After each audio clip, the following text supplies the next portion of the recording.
I have eyes on Loki, 14th floor. I'm not Loki.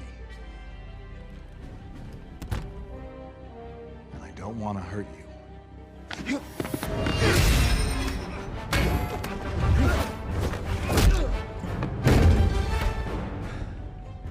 I can do this all day. Yeah, I know. I know.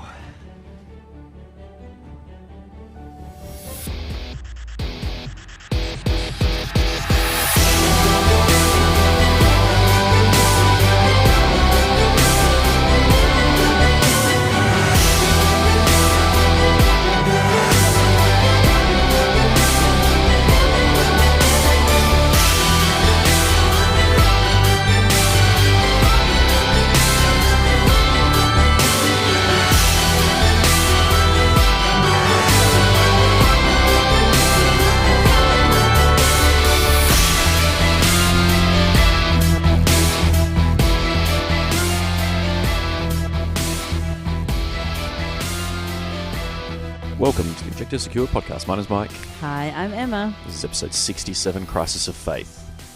We're going to talk about, we're going to actually kind of cover two topics in this episode. We're going to be talking a little bit. Yep. And this is off the back of a conversation of a new game we've been playing called Marvel Crisis Protocol. Mm-hmm. And we were kind of chatting after we'd played the first round or two of this about its kind of a status, I guess. Is it a board game? Is it a tabletop war game? And I have my opinion and you have yours. Mm. And I thought it might be interesting to look at where the lines blur in regards to whether something's a board game or a tabletop game. And there are a couple of these in the market right now. X-Wing's another great example of that. And I do definitely feel like there's key elements of both that game and Marvel Crisis Protocol that allude back to board games more than a tabletop game. But we're going to talk also about Crisis because it's a really good game. Mm. We've played a couple of games now with it and had some questions on our Facebook page, so we thought we'd answer some of those. And before we get stuck into it though, we should talk very quickly about some of the news and bits and pieces that have been going on. Yes. The first thing I want to do though is give a shout out to Alpha Strike Hobbies here in Perth. Mm-hmm. Which is where I got Marvel Crisis Protocol from. Mm-hmm. Adam and Pillay have been supporters of ours at show, and they run a web store where you can buy a whole bunch of different tabletop stuff. Mm-hmm. And it turns out they don't live too far from us. So when I reached out and said, "Hey, have you got any in stock?" He said, "Yeah, no worries." I said, "Awesome, happy to come and pick it up." He said, "Okay, this is where we live," and I went, "Oh, that's 5 minutes down the road." Very convenient. Very, yes. It's also going to be very dangerous as I start buying Yes. expansions for this game. Mm. But if you're interested in picking up a copy, check out Alpha Strike Hobbies. There'll be a link in the show notes to their web store Mm-hmm. where you can pick it up from. So thanks very much to Adam for hooking me up with this. So check them out.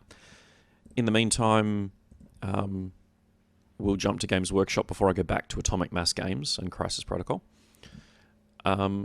Games Workshop have obviously been in limbo now for a number of weeks, but we have seen announcements that the web store is now going to be reopened, and I am seeing posts online of people starting to receive products. Now, I don't know whether the Australian web store is open yet. I know that they'd said that they were opening parts of the UK, Europe. There was nothing in the US, but I have seen posts coming out of America now saying that the web store is open in the States, but I haven't seen anything official for Australia. I'm still out of bloody spray paint.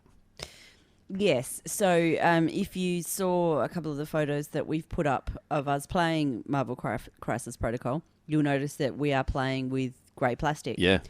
So that's a little bit odd for both of us, but the reason that we are is because we have no undercoat. No, we've got no spray paint. And I know that plenty of people say, "Oh, just go and use like White Knights squirts or Rust-Oleum or one of those something from budget brands. From Super Cheap."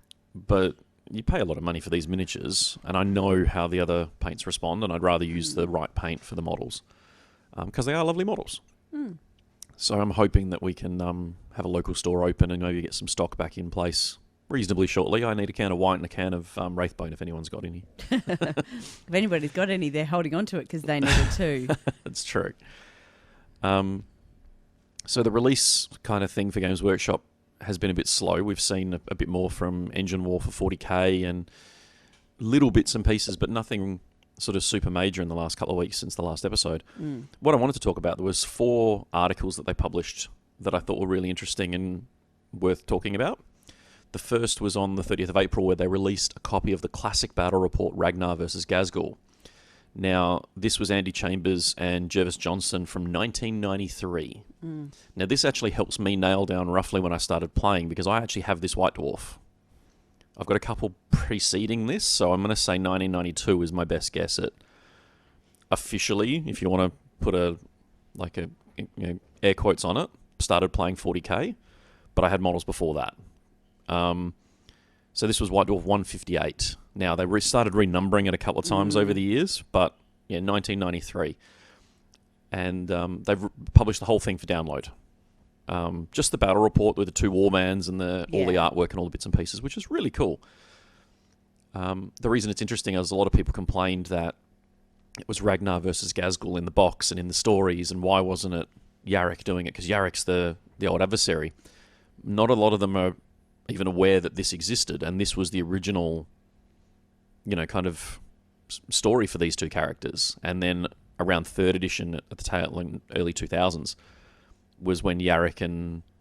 But this comes back to something that we've talked about before, or certainly that I've banged on about before, in that people don't know what they don't know. Yeah. So, and this is around I know we've had this conversation around some of the lore that goes with it and things like that. If people who are coming in now haven't got 30 years worth of knowledge and experience. So, and the only way that you get that is either by talking to somebody who goes, way back when, when a bob were worth a bob many moon ago, and they end up with the grandpa's old stories, or Games Workshop do things like this and actually release them. Yeah. And so people actually want to look at them and read them. And that's what I really appreciate about this in regards to them publishing it for free. Yeah. And it's complete. Like, I've gone through it.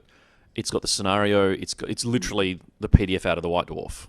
But why wouldn't they do that? Really, it's free content for them. They've already got it. It's not costing them anything to have it made or written or anything like that. Why not recycle? They clearly don't have the original. 1993, they would have been using bromides, and it wouldn't have been digital. No. What's really interesting is it's clearly been scanned from someone's hard copy, because if you look at the Orc army list, the shock attack gun and all the bases of Snotlings have a black pen rectangle drawn around them, and they've just had to upload it because that's the only copy they've got.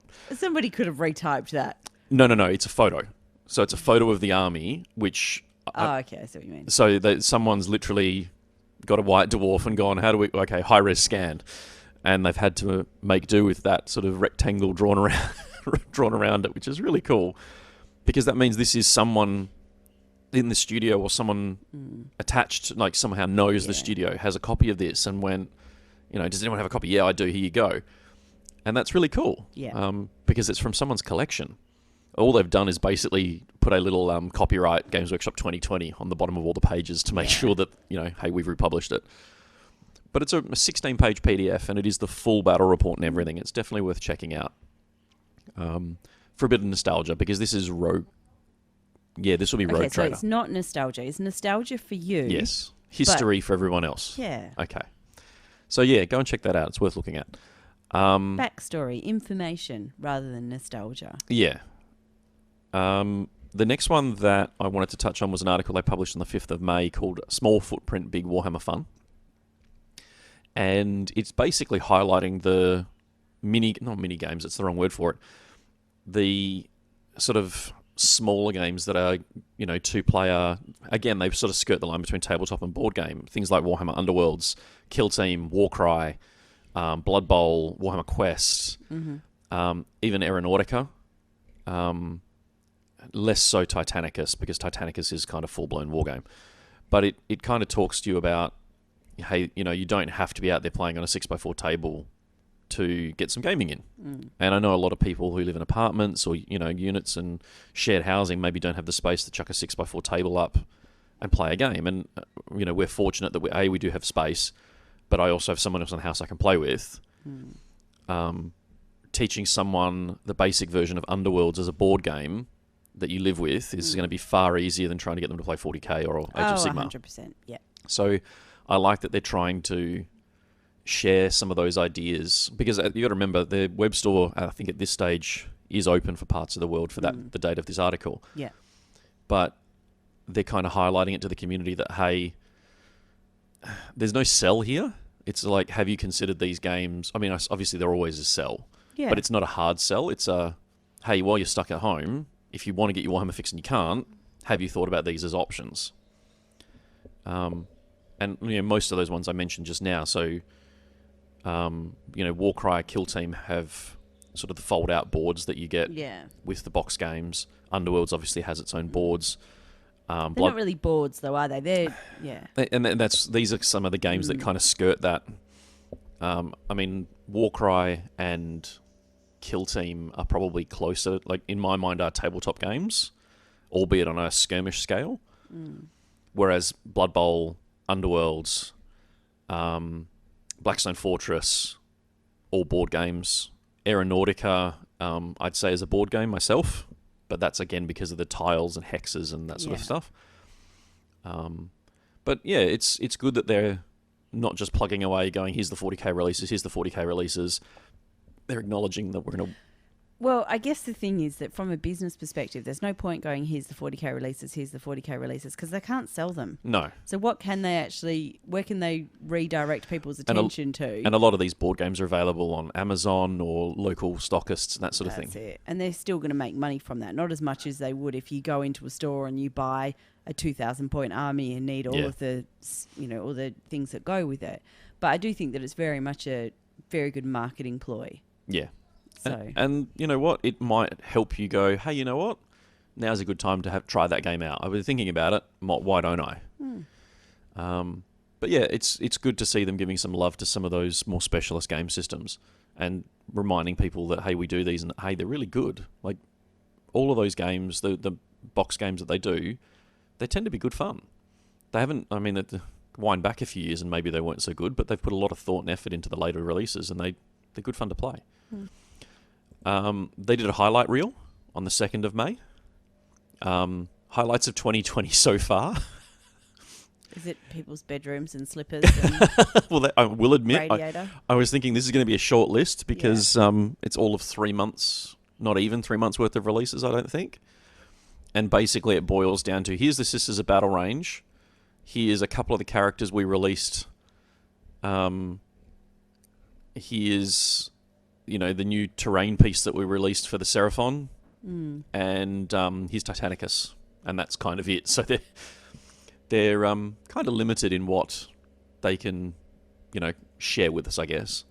And I will say that I do actually quite like that there is a highlight reel. Like, I think that it's quite nice to still be going that, despite the fact that the world has closed down, there's still positives. Yeah. So and this is what I was kind of linking it to, is that you put a post up on our Facebook page about, keeping it positive.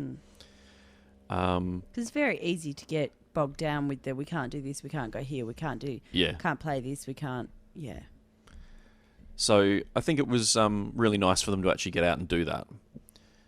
And then the last thing that they've got up there, which was released on the 4th of May, was preparing for marathon hobby sessions. And it talks about... how to paint for hours on end. It talks about what seat you're sitting in, the hip angle, knee angle, ankle angle. Yep. Your lighting, setting up your work area. It actually goes through some of the ergonomics, and obviously occupational safety and health. Yeah, it's obviously slanted firmly at hobby rather than a professional who gets paid a couple $100 an hour to come into an office and do this stuff. But at the same time, it's cool because they actually might give you an idea of, hey, I can only paint for 40 minutes. Why is that? Are your seats too high, too low? Your eyes are under stress because there's not enough light. So I like that they're kind of giving out those tips at the moment as well, when everyone is, in theory, doing more hobby. So, yeah. Other than that, obviously, we've seen the Death Watch release in a White Dwarf, and they've finally announced that the June White Dwarf will have the Harlequins Psychic Awakening in it. I'm hopefully going to have the edit for the introduction to that episode done very shortly. with some followers from OBSEC doing the voices. And there'll definitely be a Harlequin episode when that White Dwarf drops. Yeah. So, moving on from Games Workshop, though, I've spent a lot of time on this website since we got Crisis Protocol. Atomic Mass Games are the publisher for Marvel. Those of you who have been sort of following along with some of the other superhero board games over the years, we've obviously had Night Miniatures, who got the license for DC, the Batman game. Yep. And at one point there, they were producing Marvel miniatures as well. Yeah. And then that all kind of fell in a heap as the licensing got pulled and it disappeared. And there were still a few of those miniatures lurking around that would actually sell for quite some decent money. Well, I know that we saw it on a table at Good Games in Cannington, and then I'd said, I wouldn't mind giving that a go. And then we went back and it was all gone. Yeah. And I, trolled different sites and different places trying to work out where it was, what it was, any information. Yeah, it's just nothing. gone. It had literally just vanished. So the miniatures at the moment, I'm assuming will slowly lose their value now that there are plastic miniatures being released by Atomic Mass. But they had the X-Men and a whole bunch of other characters, whereas Atomic Mass are starting with the proprietary licenses that Marvel through Disney owns. Yeah. They haven't ventured into the Fox, Sony, although there is Spider-Man. Yeah. So the website, though, I wanted to talk about before we actually talk about the game, is really good. And it's one I wish I'd known about when I bought the game, because the website not only includes a full download of the rules for free, it also adds a bunch of stuff that feels like it's missing from the Learn to Play book, because Learn to Play book will let you play with what's in the box, but then doesn't explain to you how to add expansions to the game and that sort of thing. So it's obviously been done in waves. And perhaps that's, when things come, like the FAQs that come out from Games Workshop, you don't realise what implied knowledge people need. Yeah. So I know that this is how I'm intending that this will all work and go together. And so how can you not understand that? Yeah. So it's only when someone comes and goes, and how do I add the Hulk in? Or, something like that then you go, I actually have to tell you that. I think it only adds like 4 pages to the Learn to Play book, but it adds enough that it explains how you build your superhero team, how many cards you're allowed to have, and so on and so forth. And it tidies up the wording on a couple of things, which is great. It also gives you full download instructions for assembly for every model, which we'll talk about with the actual release in a second.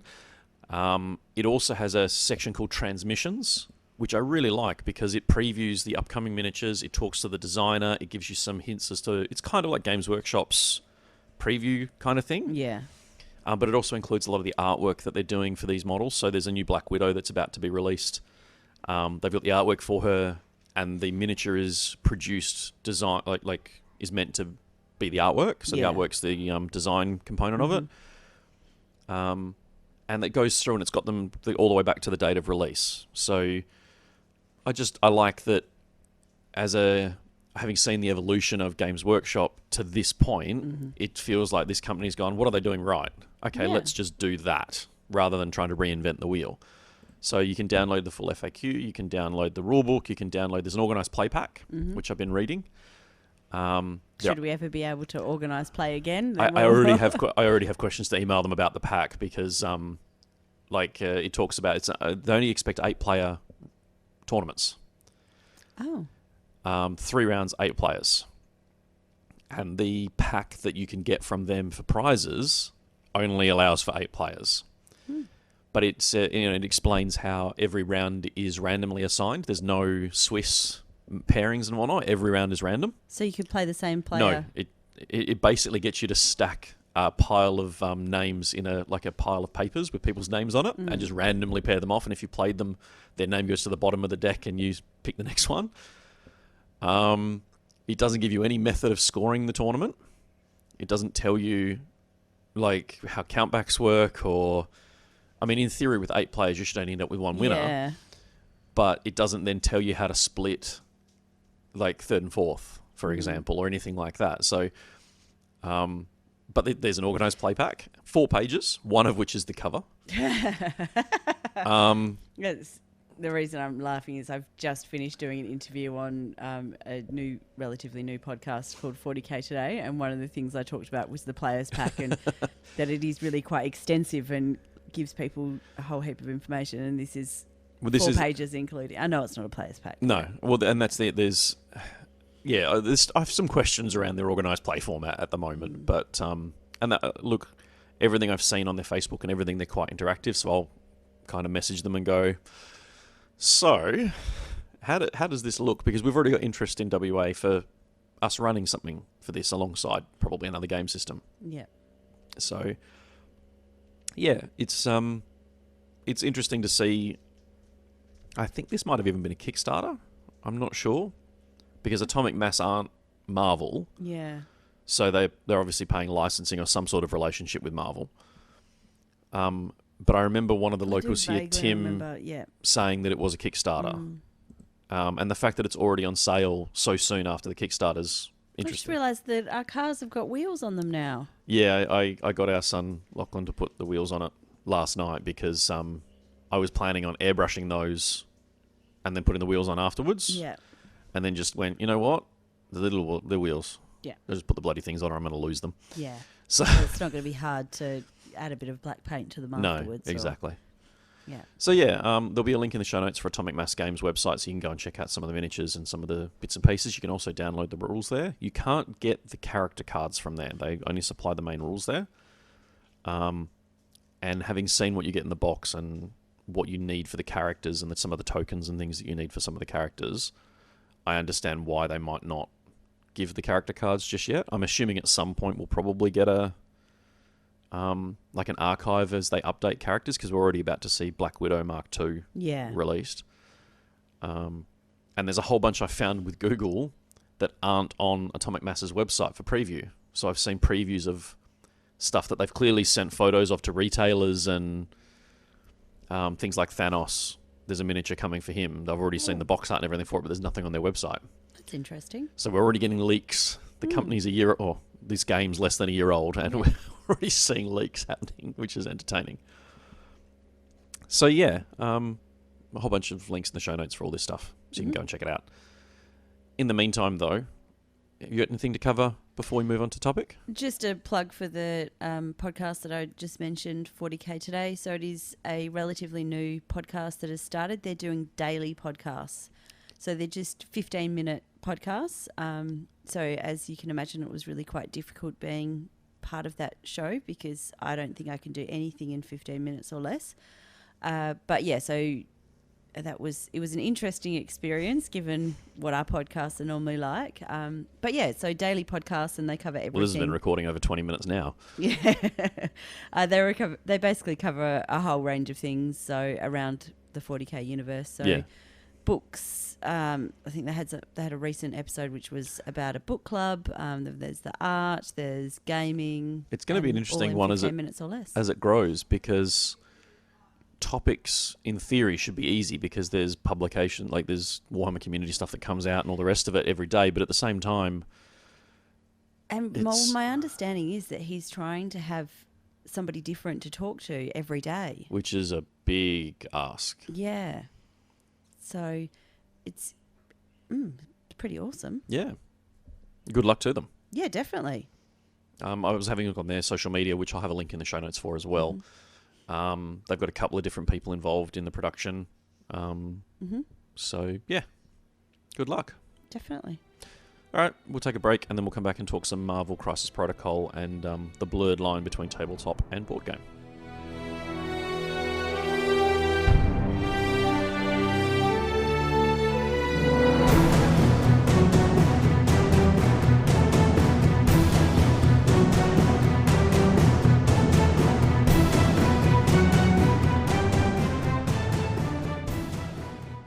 All right, part one. Okay. We're going to talk Marvel Crisis Protocol. Part one. What's part two? Or is Well- this a surprise? Are you just going to spring it on me? Well, we're not going to follow the standard format. We're going to do this in 2 parts. Oh, gosh. First part about this game, and then the second part about the question about this game. Oh, okay, right. No, I was paying attention in the introduction, honestly. Okay. So, Marvel Crisis Protocol. Mm-hmm. It's Overall impressions? I really like it. It's I should say the box actually calls it a miniatures game. Doesn't call it a board game. It comes with everything you need to play, including terrain, which I Yes. think was the biggest cool thing for me.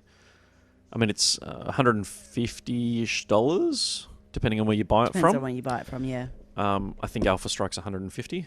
And you get the 10 characters, and I thought, $15 a character, it's okay. Particularly when you compare it to other miniatures companies. But then you get, 10 pieces of terrain, 3 decent sized ones at that.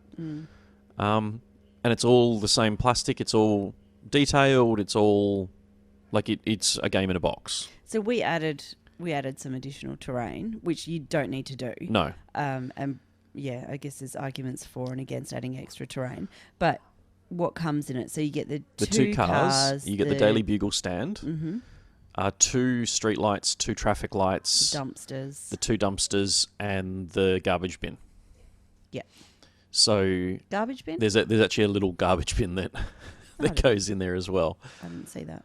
I think the organised Did play. you put it on the table? Yeah. The organised play pack I think recommends 12 pieces of terrain, and I think you get 10 with this. Yeah. But adding anything generic, I mean, we chucked a couple of extra trees on there. We even found a Matchbox car that was the right scale. Yeah, it was actually a perfect size. So it's not a Matchbox car. Well, it's like a scale. It's a dinky car, a toy car. Yeah. So it's only a 3x3 board to play on, which is quite nice. It's Malifaux scale. Yep. So Malifaux size table. Yeah. And it's again, I'll go back to the organised play pack and compare it to our experience. The organised play pack says 90 minutes for a game. The reviews I've seen You told me 45. Well, I was about to say the reviews I've seen online say 45 minutes to an hour. Okay. Organised play allows 90 minutes. So, and I do feel like 90 minutes is probably a good solid number. Yeah. For the game, particularly in I suppose it's new like players. any game though. So we played.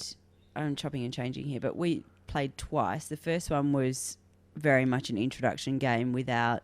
Well, I took out all the mission stuff and so without most of the mission parts, and it was just there was one little objective thing on the table, and that was it. So that probably took us an hour learning it. And that was only 5 heroes as well. Yeah, we're all only playing one character each. And then playing the full mission with full teams, that probably took 2 hours. It might have even been more than that. Might have been more than that, but we were playing with a 7-year-old. Yeah. So, yeah, I think that you're going to have some people who would be able to knock it off in just over an hour, and some people who are going to be skirting closer to 2 hours. So 90 minutes sounds about right. I reckon that if you played X-Wing, this will be very familiar to you. Because there's a whole bunch of elements in X-Wing that this mirrors in terms of it's not measured in inches or centimetres, it's got its own measuring tools. Well, it's still measured in inches. It's just those measuring tools are pre-made for you. So you don't have to get your tape measure out. Well, yeah, they're fixed sizes. I mean... I will admit, I made an assumption that the 2 was 2 inches, the 3 was 3 inches, the 4 was 4 inches. They're not. Have you measured them? Yeah. I want to measure them. Well, they're in the box right in front of you. Have you got tape? No. But I guarantee they're not. Why do you guarantee that? Because I saw the review online that says they're not. All right. Okay. So you also get the small, medium, and large measuring tools, which are slightly, which for me mimic the movement curves and stuff you get in the X-Wing range. It uses D8s, and it uses symbols on the D8s rather than numbers. And it uses an opposed check as well, with my dice versus your dice, exactly like X-Wing does. There's also a lot of tokens, very X-Wingy. So there's a lot of those elements that I think when I put it down on the table, I went, oh, okay. Like, once I knew what all the symbols meant, it was very easy for me to pick up. And at its core, the actual game mechanics at its center, once you take out some of the complexities, is actually a really simple mechanics. Do you get what you just said? Once you take out all the difficult parts, it's really simple. Yeah, that's pretty much life. If you take away the complexities of life, it's really easy. What I mean is if you start with just looking at how the opposed checks work and the stat lines and everything, if you've played any sort of tabletop game, it'll all just make sense very rapidly. Yeah, look, it's not complex. No. I think there's quite a depth to it, though, which I really enjoy because of the way the interactions work and the superpowers work and so on. The actual core game, you're picking up 5 heroes and 5 villains. So you get Spider-Man, Iron Man, Captain Marvel, Black Widow, and Captain America. And then for the bad guys, you pick up Ultron, Dr. Octopus, Baron Zemo, Red Skull, and Crossbones. There's a couple of names in there that you weren't familiar with. So I did have to watch Winter Soldier last night to be... with Crossbone, or the birth of Crossbones. And Baron Zemo is the villain in Civil War. Except he doesn't look anything like he does in the comics or on the board game. Oh, there's a surprise. So you do get 10 good mixed heroes. You don't have to stick with heroes and villains. No. And when you actually read the book, it talks about how between the alternate universes and mind control and all the other weird things that have happened in the Marvel universe, both cinematic and in print, there's a chance that Captain America has fought on the same side as Red Skull, or that Ultron has fought with Tony Stark. And I'm going to admit I struggled with that. I definitely feel like they're going to be players, and I'm one of them, that I've already gone, I love the Red Skull, I need more Hydra. Yeah, that's not me. And more bad guys. Well, I think I'm either playing bad guys or I'm playing good guys. I really struggled with having a mix. So the initial starter scenario does mix and match them. So you end up with Spider-Man and Black Widow paired off with Ultron, Red Skull, and Baron Zemo.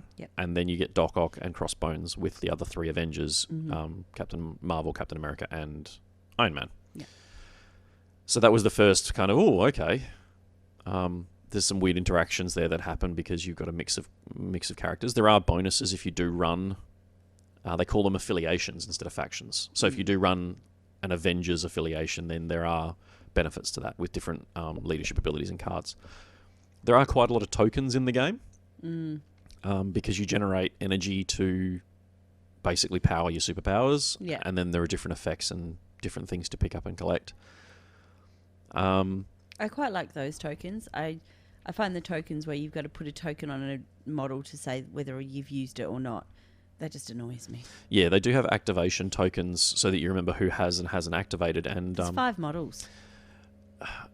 I can see why, particularly because we had a situation where the kids got a little confused because we had a card that let us reactivate a model after the fact. So I can see why that might help some people at the table where you go, cool, I'm playing this card, it lets me remove the activated token, so you can then take the token off the board, and then when you're checking to see who's still left to activate, hey, he hasn't activated because he hasn't got the token. So I can see it being useful for some people if their mind works that way. We didn't feel the need to put those on the table. So as a core standalone game, 2 games, I mean, we only played 1 complete game at this time of recording, but I definitely feel like we'd be faster. And I think if it was 1-on-1 with 5 models each, it'd be fine. But playing in teams of 3-on-2 with an impatient 7-year-old who only wanted to throw the Daily Bugle. That was her sole goal, and she did manage to achieve it. Yes. And we do talk often about setting yourself goals for games. And she didn't care. And she achieved her goal. Yep. And that's probably something that should be highlighted. You can interact with terrain in this game. There are 2 types of terrain, obviously interactive. Anybody who's seen Marvel you throw cars knows and that you can interact with terrain. Yeah, so they've actually put that in the rules, which is great. They basically said anything that's not modelled into the board can be picked up and chucked. Can be interacted with in some way, shape or form. They've also got quite clear rules on standing on terrain and moving over terrain. I actually sat down and read the downloaded rulebook that we mentioned in the intro last night and went, oh, that's how that works. And, oh, we got that wrong. And, oh, I now have a better understanding of, climbing and those sorts of things. So even measuring when throwing, there's an FAQ that talks about how you throw things and how you measure throwing things, which we'd been doing wrong. Well, I say we've been doing wrong. We've done it twice. But the fact that those common questions had already got answers made it Yeah. very easy for me. I've only got one other question now lurking around that I haven't seen answered. What's that? It's escaped me at the moment. All right. But I thought about it and went, oh, we've done that in both games now. How does that work? So I'm sure it'll pop up again next time.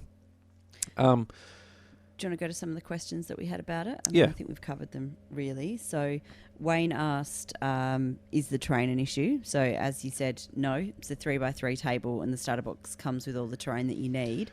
And anybody who's got any kind of tabletop gaming scenery, just whack it on there. The scale is an interesting one because the bases aren't standard sizes for any current game. They're completely different sizes. These are 35mm, 50mm, and 65mm bases. So they're completely different to what most games use. Mm-hmm.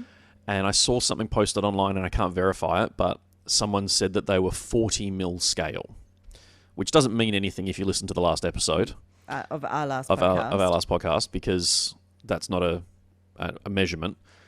I do feel like the humans in this, so looking specifically at, say, Red Skull, who's actually stood tall and straight, he would be taller than a Malifaux miniature in a comparable pose. And the Malifaux miniatures are, I think they're officially 35mm, or 32mm, or 32mm true, or 35mm true.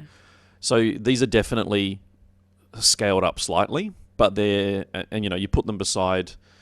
So I've got some Eldar Harlequins sat here beside me, and the Harlequins are probably the same Similar. height. Yeah. So they're not totally out of the realms of using 40k style terrain if you only had that.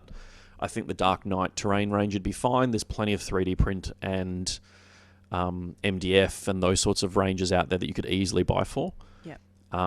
The company that produces this, Atomic Mass, also have 2 terrain packs you can buy, one of which are 2 petrol tankers, like full-size petrol tankers, which I think would be really cool to have on a table.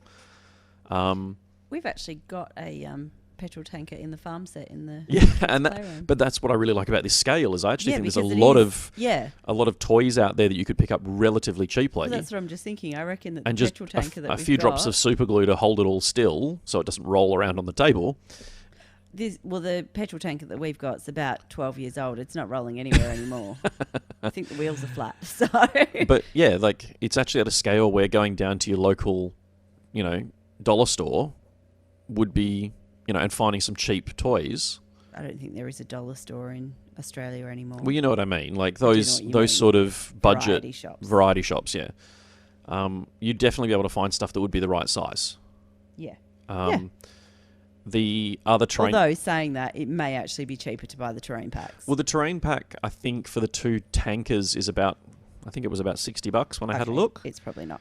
But the other terrain pack, which is essentially everything you get in the starter box with an additional... I think you get an extra building. So you get the Daily Bugle and you also get a coffee stand as well. All right, yep. I think is about $60 as well, which actually seems like it's pretty decent value given you're getting more dumpsters and more cars and the 2 newsstands and everything like that. I don't know that you would need them. No. I think that if you're buying that pack, like from an organizer's point of view, it's actually a decent place to, like if you're just looking to, so for 8 players you need 4 things of terrain, 4 tables worth of terrain for their standard pack. If you bought 2 of those and your core box, you've probably got enough to do the 4 tables. Saying that though, and this is probably a generalised conversation, but why would this be any different to something like Blood Bowl where people bring their own pictures? Why, people Well, have got there is that as well. It is entirely possible to not buy the starter set because you can download the rules for free. You can buy the dice and the measuring tapes all separate. Okay. The only thing you can't get are the tokens. So you can't get the core power tokens, injury tokens, and the bits and pieces anywhere other than the box game. So and that was one of the things that we talked about, is that it would actually probably be useful for both, like if you and I were playing against each other, it would be useful for us to both have a set of measuring tools, to both have a set of dice, to both have a set of... Well, the scoring tracker was the weirdest one because it talks about each player having a scoring tracker, but then only gives There's you one only in the one. box. Yeah. It is It's double-sided, Yeah, it's though. double-sided, which is a bit bizarre. And you can make it work. Like, it's not a... Yeah, we made it You work. put It two was fine. tokens on the one track and it's Yeah. fine. Same as, and that's similar to any board game. You know, you don't have a different board for every person who's playing. You just all move forward. Yeah, exactly. Yeah. So the game is 6 turns, maximum, and it's the first to 16 victory points. Yes. Now, what was interesting about that game, the first proper game we played, was at the end of turn 1, I think it was 5-4, and then at the end of turn 2, that was against us. That was The against kids us. were I winning. think and it, we were playing hard. I think it was 9-6 or something at the end of turn 2, and it was like, oh, this game's over turn 4. Yeah. And we ended up playing 5 turns and winning at 18-17. Yeah, so it's the first to 16. However, it is possible at the end. So you score at the end of a turn. You don't score as you're It's going not. through. It's cumulative, but it's done in the third phase of each turn, which is the closing phase. So you score at the end of your turn, and then so it is possible for you to go over that 16. So we both, us and the kids, so both teams went over the 16, and it just so happened that we went over the 16 by 1 extra point than they did. Yeah, so that gave us the win. Yeah. So the scoring is... We had to work hard for that win, though. We did.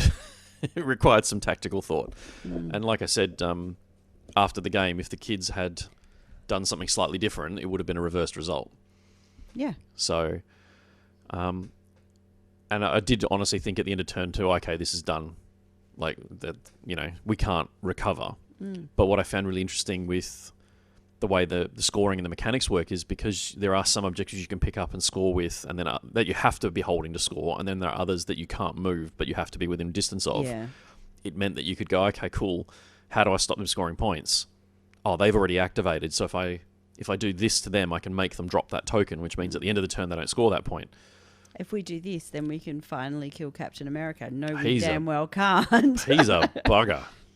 Now, that's actually a good point. These characters, it's impossible to be tabled in a turn, and it's impossible for you to lose a character in one turn. Yeah. It cannot happen. So all of the characters have a double-sided stat card, a healthy side and then an injured side. Or a mediocre side and a super angry side. Yes. So the healthy side is the artwork's all pristine, and they have a certain amount of health. Stamina is what's used in the rules. This is the blue side. Yep. And then once they lose their stamina, they enter a dazed state. Now, using Captain America as the example, he has 5 stamina in his standard form, I believe. It might be 6. I think it's 5. It felt like about 500. Well, in his wounded state, yes. So once you've taken those 5, he can't take any more damage. It doesn't matter what you hit him with. He just gets dazed. He hits as soon as he loses all his stamina. He gets a dazed token. He can't do anything. If he hasn't activated, he can't do anything. And if he's on an objective, he can't claim it. He drops anything he's holding, and he's basically stuck like that for that turn. But he can still be, if he's next to the objective that you have to be within one. No, he can't. He can't score that. I thought We had that conversation. I thought he did. No, that was Iron Man. Okay. Anyway, so once you complete the end of the turn, there's a sequence that you follow that then flips the card over. So you then get another full turn. You get all your stamina back, and a lot of the time you actually get more stamina. Cap goes up to 6 in his wounded form. Some of them drop in stamina. Some of them gain new superpowers. Some of them lose powers, depending on what's going on. Iron Man picks up Unibeam as part of his upgrade when he is wounded. So yeah, you get a slightly different range of abilities and stats in your wounded form, and then you remove all of your negative effects. So you lose any negative tokens, damage. wound tokens, bleeding, anything like that, and you start again. And Captain America has a rule that's called "I can do this all day," where he treats blanks on defense dice as successes. And when you've got an 8-sided dice with 2 blank faces, and there's only 2 out of the 8 sides that he will actually not succeed with, that becomes a problem because he just doesn't want to go down. But it's great because it fits in with everything we've seen in the movies, and obviously the tagline for that superpower, it's a memorable one from the movies. And there's a lot of those sort of quips and quotes throughout the games, and like they've got their alter egos written on all of their cards as well, which I found it is part of the rules. You can have, so as the best example is going to be Spider-Man, because we're about to see Into the Spider-Verse added to this game, including Miles Morales and Spider-Gwen. Okay. And it's completely possible to have Spider-Man, and Spider-Gwen in the one faction, because their alter egos are different names. Yeah. So you can actually have Miles Morales and Peter Parker in the same team. Even though they're both Spider-Man, it actually works off their alter ego, not their hero name, which is cool.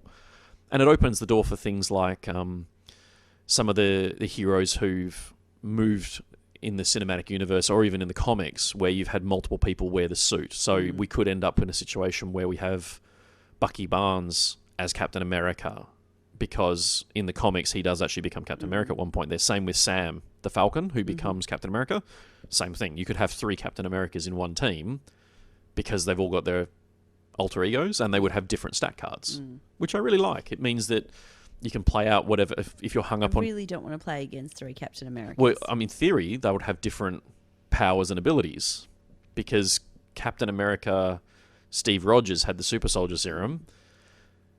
Bucky Barnes is the Winter Soldier, so he's not quite as good. And then Sam is a human. So in theory, they would all be different. Now, the other thing is points in this game, which in the intro game you don't need, because the intro game says these are the teams, this is what you get. Yeah. Here we go. When you set the mission up, you get a threat level. And the threat level, for everything I've seen, is around the sort of 17 or 18 mark. And each character has a threat level. Generally speaking, between 2 and 5, from what I can tell. I think Hulk's the worst I've seen at 6. And we don't have him. And we don't have Hulk yet. So you're going to end Although up... saying that we don't have Hulk yet, there is the card that's available on the Yeah, internet. I did find a copy of the card online with a quick Google search, and our son has a Lego Hulk that would probably be a little too small, but putting it on a 65mm base, it'll work. Yeah. So we'll try out Hulk ourselves. You're going to end up with between 3 and 6 models, would be my guess most of the time. I don't ever envisage a situation where you're going to have more than that. Even, I think the cheapest we've got is, I think the basic version of Black Widow is only a 3 or a 2. She was quite rubbish, though. Which is a human. And the new version of her should be considerably better. So I feel like you're going to end up with 4 to 6 models in most of your teams. And you can have 10 in your roster when you go to an organised format. And you get to find out what mission you're playing before you select your team. Okay. So it is very Malifaux in that regard, where you get a pool of models that you can access, a pool of team cards, because that's the other part of the game, is there are a selection of cards that'll allow you to combo things up. Things like... so with those cards, were they a random draw? No, the starter mission, they were fixed. Okay. And then when you play it as a proper full-blown game where you randomly draw everything, you get a selection of 10 cards and you get to pick 5 of them to use. You get to pick them, or you randomly draw them? So you build a deck of 10. Yep. And then you select 5 when you select your team of those 10. Right.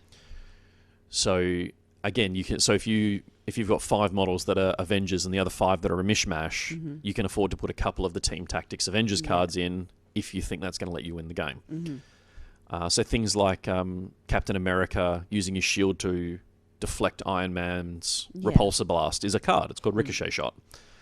And it's really cool because a lot of the cards... It wasn't cool. A lot of the cards, though, if you've watched the movies and enjoyed the movies, as soon as you read the descriptor, it's either a catchphrase or a tagline from the movie, or it's something that's happened in the movie, so it feels... Your brain fills in the gaps and it stops them being little grey plastic men, and all of a sudden you've got the characters doing what you saw in the movie. And I think that's where a lot of the engagement for the game will come from. You'll have fans of the movies who've never read the comics but they'll know the taglines and they'll know roughly what's going on. And yeah, you're not going to see them use Baron Zemo or Crossbones, but the Avengers, they know. Yeah. So I feel like there's an opportunity there to bring someone who's an avid board gamer over a little bit into closer to a tabletop game, because this does skirt the line for me between what a board game... We're going to get there Yeah. in a minute. Don't be colouring people's opinion by bringing yours in already. Fair enough. All right. So... Then other questions that we had. Did you have anything else? No, go on. Okay. Mark asked, teaming up against Emma didn't work. So the first time we played... The kids did beat up on you. They did. Everyone... Well, you and I were on the same team the first time we played, but we were all only working with one hero. model each. Yep. And yes, the kids all did gang up on me and they did kill me. Yes. And it was not okay. I am really concerned about the types of people that we're raising and the joy and glee that they showed. I love the fact that in both games they've picked on you because they've gone, we don't want to deal with Daddy, he's too good. They did at least say that it was Red Skull that they were worried about, Yeah. rather than the fact that it was you versus me. But yes, the excitement that they showed at dealing damage and that there's... But again, I think that part of that's to do with what it is, because in their heads, I would hope or think that they're there going, in the movies I saw, that stuff. It's just a little bit interesting when you've got a 7-year-old girl who's jumping up and down and squealing with excitement because she's just... Well, she was playing however Iron much Man, damage. yeah. She Yeah. unibeamed you. Yes. Isaac asked... Oh, yeah, so then the second game, they did still try to... Yeah, they did gang up on me. you, yeah. But anyway, so Isaac asked, is the game easy to play? Yeah. I feel like it is. Yeah. I think that if you're used to playing something like 40K, then you're not going to have any issue playing it at all. No. If you are introducing someone who has never played tabletop gaming before and has very little gaming experience, I think that there's a lot of information there. Yeah, I'd definitely strip out, at the very least, you strip the mission entirely and just go for a kill each other game, because I think that that focuses on the core mechanics of the game, at least. That's it. And with all of the different attacks that all of the models can use, and the different special lines that they all have, that kind of thing, there is a lot to, and it's very little print. So there's a lot to kind of be looking at, going, what's going on, which one, and yeah, I guess the first time we played with one model each. So you only had one model that you were focusing on. Then when you start working up to using more models, obviously there's more stat cards that you need to be looking at. I definitely feel like, so some characters also have a leadership ability. Mm-hmm. In this case, with the starter box, it's Captain America and the Red Skull get a leadership ability. And those abilities affect the rest of the team if they have the right allegiances. Mm-hmm. And it can mean a situation where you're getting additional tokens or effects and things from those characters that are not on your stat card. Because I feel like if... Baron Zemo has one that friendly models within a certain distance also get a free reroll every turn. Yeah. So I feel like as you go on with the game and you pick your favourite models and you use them more regularly, you'll pick up those weird little things where, hey, I get a reroll because of this guy at this range, and that'll change your tactics as well, because you'll then keep him around to do those sorts of things. And I think that's similar for me in like Shadespire and that kind of stuff. Like once you've been playing with the same team a couple of times, often, you do get used to what they all do and how they do it and how they interact. This had another layer of complexity in that it did have the additional cards and those things to try, and not only were you looking at your character's cards, then there were these cards that we needed to look at as well, and how did they interact. And I think at its core, though, if you just go the 5 heroes versus the 5 heroes, and you focus on when your character is attacking mine, you've got your card, I've got mine, and you learn that sequence of that process, then the rest of the interactions become a little bit easier as you go, because you can, now because of Baron Zemo stood here, I get this reroll. Yep. When do the rerolls happen? They happen in this sequence. I think that probably didn't help me either, because you the way that we learn board games is Mike has to read the instructions. So no one else is allowed to touch the instructions. Mike has to read the instructions and Mike has to know the instructions. No one else is allowed that information, which is fine because I don't like reading the instructions anyway. So then Mike has to tell everyone how to play it, but he knows how to play it in his head, so he doesn't share all the information. I thought I did very well yesterday. Because he does really annoy me with the way that he goes on and preaches. But anyway, so things like when things Love happen. you too. I didn't say I didn't love you. I just said, just pointing out that sometimes you can be frustrating. So when we're playing things, I didn't necessarily have the information around what happened in what sequence because he knew it, and therefore, I guess similar to the stuff with Games Workshop that we were saying before, you know it, so nobody else needs to because it's already in your head. So, but that was something I consciously tried to do differently yesterday, was actually go through the sequence and read it out and go, cool, this is when we score this. This is why we've done this. This is because the back of the rules do actually have the sequence and it steps it out piece by piece. Yeah. But no one was listening. No, we were listening. It's just, this happens in this phase. That's great, but I don't actually know when that phase is or what that phase means or anything like that. But I am a learn by doing kind of person. Yeah. So it's fine. But back to it, I think that it is a relatively easy game. I think if you're introducing someone who hasn't played these kinds of games before, then find out what their learning style is. Yeah. So someone who, and start with. I'm spelling this out, I guess, because I get asked so often, how do I get my partner into playing these games? So, and I've shared before that I think chanting one of us is probably not the best way to get them into it. Just as a little tip there. But so finding out what their learning style is, and if they find their husband incredibly annoying when he tries to explain how to play the game, but also doesn't actually want to read the rules herself, perhaps finding something on YouTube that explains how to play the game in 3 minutes or less, rather than having to watch a 2-hour game being played, could be useful. See, I will admit, before we even played a game, I'd watched probably 3 hours of content on YouTube. I cannot think of anything worse. The thought of watching other people sat playing board games, that's like watching people play sport. I just don't understand it. See, but I wasn't interested in the outcome of the game. I was interested in understanding the sequence. Yeah. Because I get that. I'd read the book and gone, I think I get this. Why did they do it differently? Go back to the book. I'd like that in 5 minutes or less. Yeah, no, it took a good couple of hours of watching to find all the little idiosyncrasies with the game. But again, that's about different people's learning styles. So knowing that, I think, is really useful to be able to go, this is how I learn, so I'm going to learn it this way, and this is how the person who I'm trying to introduce this to, this is how they learn.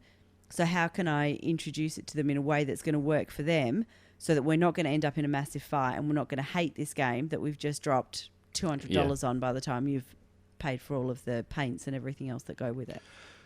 I definitely feel like like you said earlier, if you've already played 40k, you'll be fine. Issue at all. If you've played any sort of tabletop game, you'll be fine. Yeah.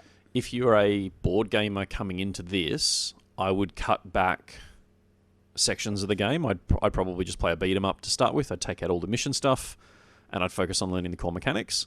If, on the other hand, your partner goes, I really like Captain Marvel, can I play? And they've never played before, then I would start with one hero versus one hero to understand how you generate the power tokens, how you move, how you use the measuring stick, and so on. And then go, cool, now that we've played that through once, who's your second favourite? Oh, I really like Spider-Man. Okay, cool. Here's 2 now. Yes. However, if you do that, don't give her Captain Marvel and you take Red Skull. Captain Marvel's really good. Oh, okay. Captain Marvel, despite some of the media attention she's received, in the game is really good. She's one of the strongest. You know what I'm saying, though? Don't go... No, well, look at the threat levels. Because all of them have the threat level on the card. And yeah, Red Skull is definitely at the high end of that because he has a bunch of ways of generating power and he gets to use the Cosmic Cube and he is kind of scary.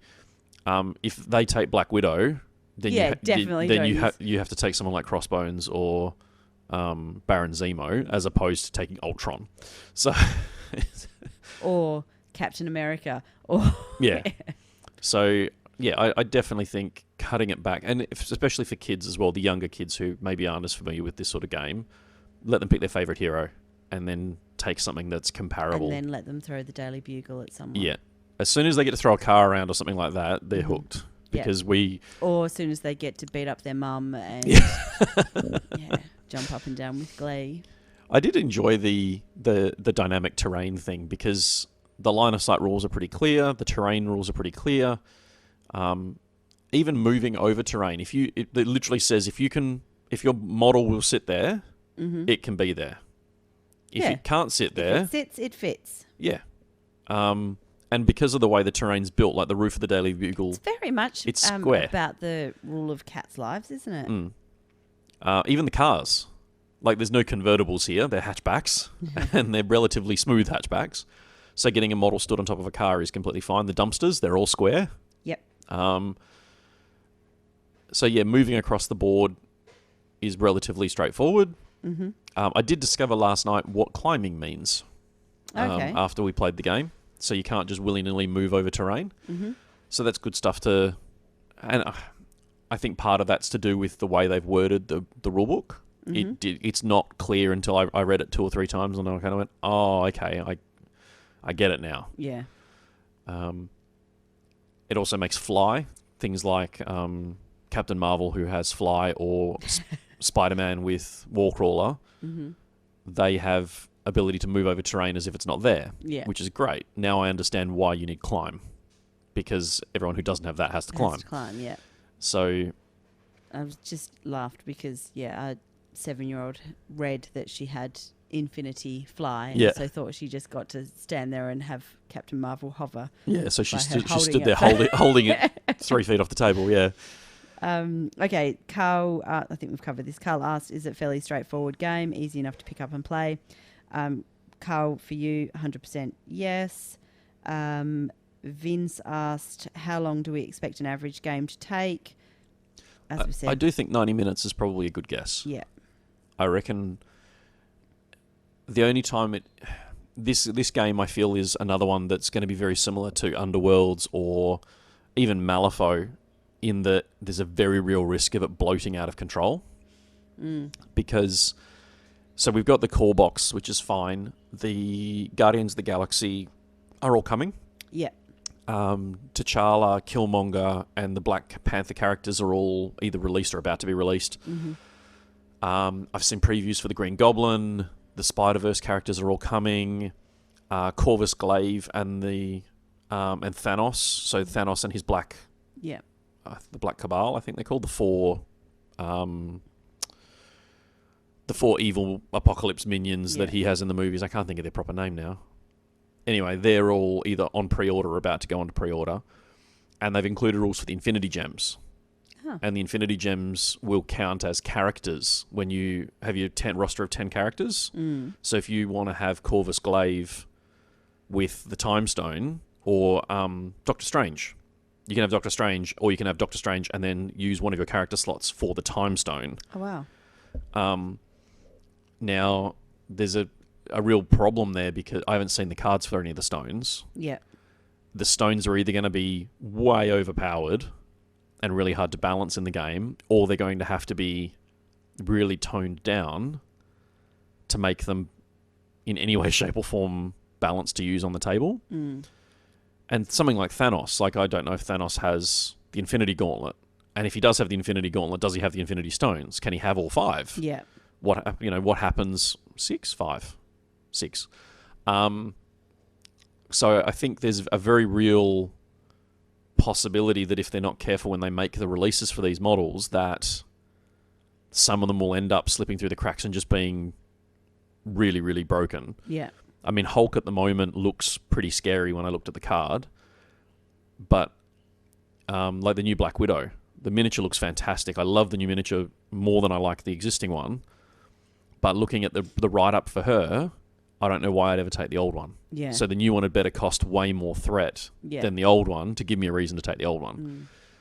So I think as long as they stick to making it a cool game, it'll be fine. But as soon as they start, like as soon as one thing gets silly, they're going to have to be really careful to balance it and be mindful of that. Everything I've seen so far looks really well balanced. Even the preview stat cards for Corvus Glaive, for Like I say, I've seen Hulk, I've seen Venom's card.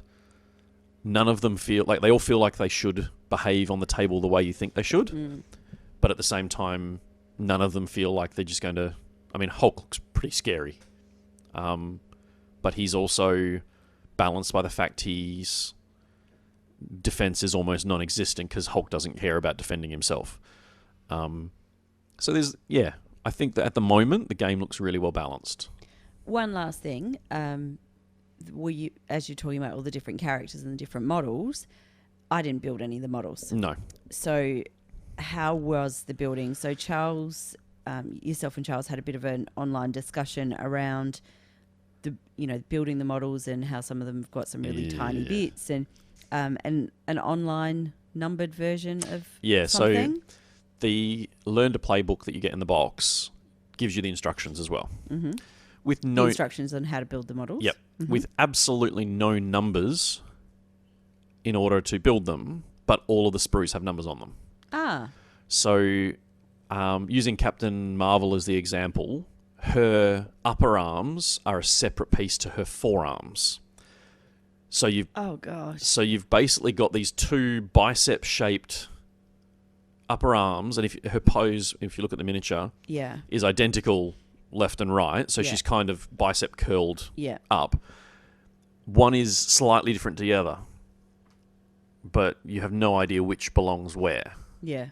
And there's sort of that runs through the entire range, is that you've got these really fiddly little pieces that aren't in the core box numbered, so you don't really know which is the left arm, which is the right arm. Like Dr. Octopus is probably the worst of them because his tentacles are multiple pieces, and the photos in the Learn to Play book just show you how the parts go together, but they're not numbered. Yeah. So I had to... I cut all the pieces off the sprue, cleaned them all up, laid them all out, and then looked at the picture, and then kind of... tried to put it together. Mixed and matched until I got where the arms should be. I did the claws slightly differently because that's the way they fit. But I think I got it basically correct. Yeah. The plastics are weird. I mean, you've managed to get arms where arms go. There's no thigh in No. They all look like they should do. Their hands are, a left hand is on a left arm and that kind of stuff. But there was also other weird parts. I mean, the plastic's not Games Workshop plastic. It's a cheaper... I say cheaper. It feels like a cheaper plastic in that it's not as rigid. It feels closer to a board game plastic. Once they're assembled, it's fine. And plastic glue worked. Yeah. But it's definitely not the same type of plastic that I'm used to dealing with. The detail on them is pretty good. It's hard to tell when it's just grey plastic. Yeah. Once we've got some paint on them, it'll be easier to see what level of detail gets held. The other really confusing part, I built Red Skull first, and that was just because he looked the simplest. I looked at the sprue, and I went, why does it have two cosmic cubes on the sprue? So I cut all the pieces off the sprue and went, okay, left arm, left hand, torso, left foot, head, right arm, and then he had two right hands, both holding the cosmic cube. Oh. And I went, that's definitely not a miscast. There's definitely two of them on the sprue. And as Lachlan and I built these models, nearly every model had duplicate parts that you don't need. Spider-Man had two heads. Both identical, but I've got one in a bag sat here. There are spare panels for Ultron's armor. There are spare claws for Dr. Octopus's claws. Maybe it's if you kill them, you can put a Spider-Man head on the table. It's really weird. And it feels like, we've got a gap in the sprue. We can put something there. But just whack an extra head on there. We can. But why? What's the point? That's exactly right. And there's like spare pouches for crossbones. Oh, cool. I've got one spare pouch that it doesn't fit on the model anywhere. I've gone over it with there's an online version of the instructions that give you the numbers.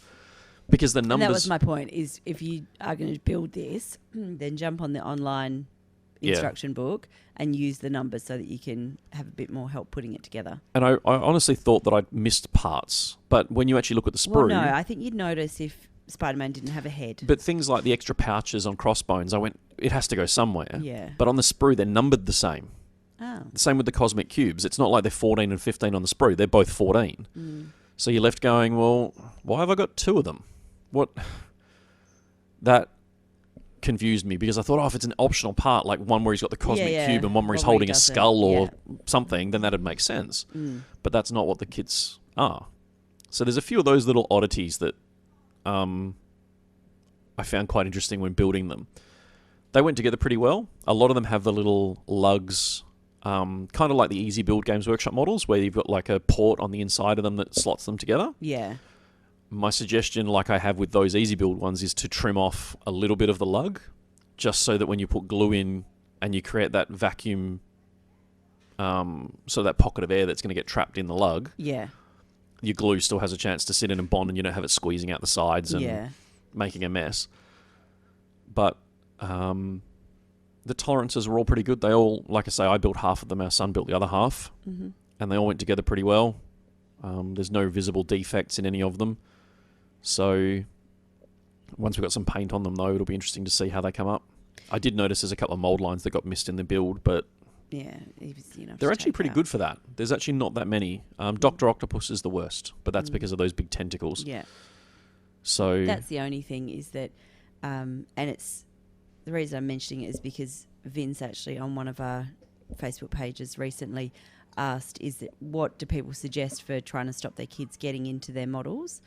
And so we've always had, when Daddy's painting, then there's always been models that are available for the kids to paint from them being really small. Yeah. There's always been options there that they're able to sit down with you and they're able to paint and they're able to participate. So when it comes to this, we've now got one of our kids whose painting is probably not where you would like it to be for this game. No. Who's saying that she wants to paint, can What I paint this model or can I paint this model? And I could see the look on your face going, I want to tell her no, but at the same time, I don't want to tell her that she can't paint it.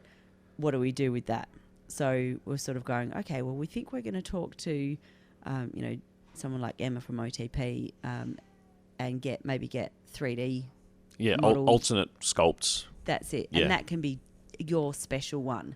And then you can paint that one, so that's just for you to play with and things like that. Because otherwise, it does, there's that photo that's circulating at the moment where he's got his 7-year-old and 9-year-old painting his Titan. Yeah. That's not going to happen. No, the only other option I'd come up with was just buying the box again. That's not going to happen either. Well, it might, because we might need 2 sets. Might we? Yeah. Why might we need 2 sets? Well, if we're going to run events, we need the terrain. And at that point, like because you can both have the same characters. Like you can have a Red Skull and I can have Red Skull at the same time playing each other. So when Lachlan and I play, it's unfair if I only have villains and he only has heroes. So having 2 sets of them would make sense. And then the kids can paint this set and then I can buy a second set and I can just build and paint my versions of them. Just in case people can't tell from, knowing me, he is not selling that. Or I am not buying what he is selling. I can make this work. It'll happen. It's fine. Maybe not right this moment, but I'm sure we can make it happen. Anyway, it's definitely a game that I would recommend checking out. It's a really fun game, and I'm looking forward to putting Hulk on the table. I really want to get Venom. Venom's a favourite character of mine. It's less about what he does on the table and more because I think that it's cool to have that model. I also really want to get Thanos and the guy, like his...